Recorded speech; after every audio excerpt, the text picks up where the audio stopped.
warahmatullahi wabarakatuh. Pada kesempatan kali ini saya ingin menjelaskan tentang pengertian auditing. Pengertian auditing berdasarkan Sukrisno Agus menyatakan bahwa audit adalah suatu pemeriksaan yang dilakukan secara kritis dan sistematis oleh pihak yang independen terhadap laporan keuangan yang telah disusun oleh manajemen berdasarkan catatan pembukuan, bukti pendukung dengan tujuan untuk mendapatkan kewajaran atas laporan keuangan. Berdasarkan definisi di atas, ada 6 poin definisi tentang auditing. Yang pertama yaitu suatu pemeriksaan, yang kedua yaitu berdasarkan kritis dan sistematis, yang keempat dilakukan oleh pihak yang independen, yang keempat adalah yang diaudit adalah laporan keuangan berdasarkan catatan pembukuan dengan bukti, kemudian untuk mendapatkan kewajaran atas laporan keuangan. Berikut adalah tujuan auditing dengan akuntansi. Perbedaannya itu terletak pada yang pertama adalah sifat.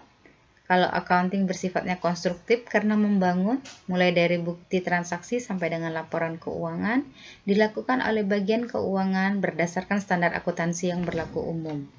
Sedangkan auditing sifatnya adalah analitis. Prosesnya adalah menganalisa laporan keuangan, mulai dari laporan keuangan yang tersaji terhadap bukti transaksi yang ada.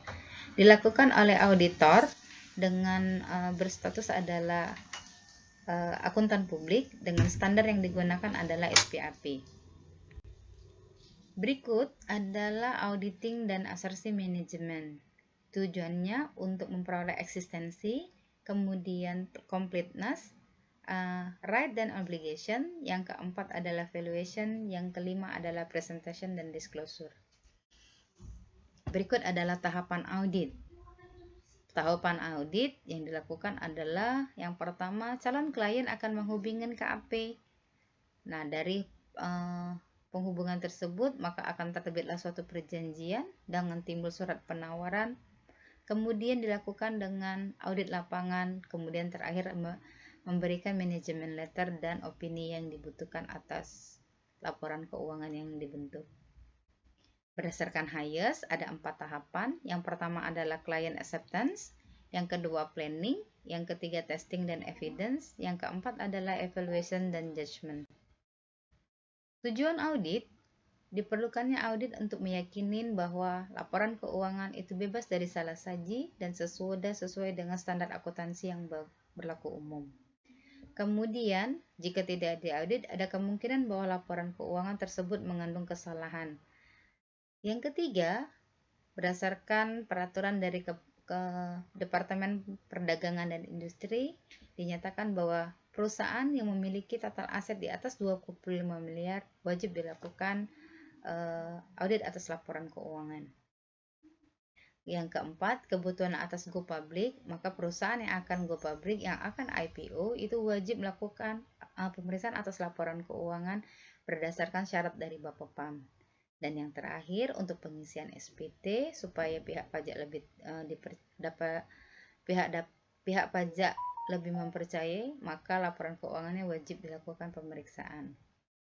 Aspek ekonomi dalam permintaan audit, contohnya adalah kebutuhan bank akan pemberian pinjaman kepada perusahaan dengan mempertimbangkan suku bunga bebas risiko bisnis bagi nasabah, risiko informasi, makanya diperlukannya pemeriksaan untuk melihat laporan keuangan secara akurat dan dapat dipercaya.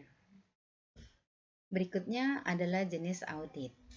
Audit ada 2, pertama audit general atau pemeriksaan umum, yang kedua adalah pemeriksaan khusus atau specialist audit. Pemeriksaan umum itu untuk menyatakan kewajaran atas saldo laporan keuangan secara keseluruhan.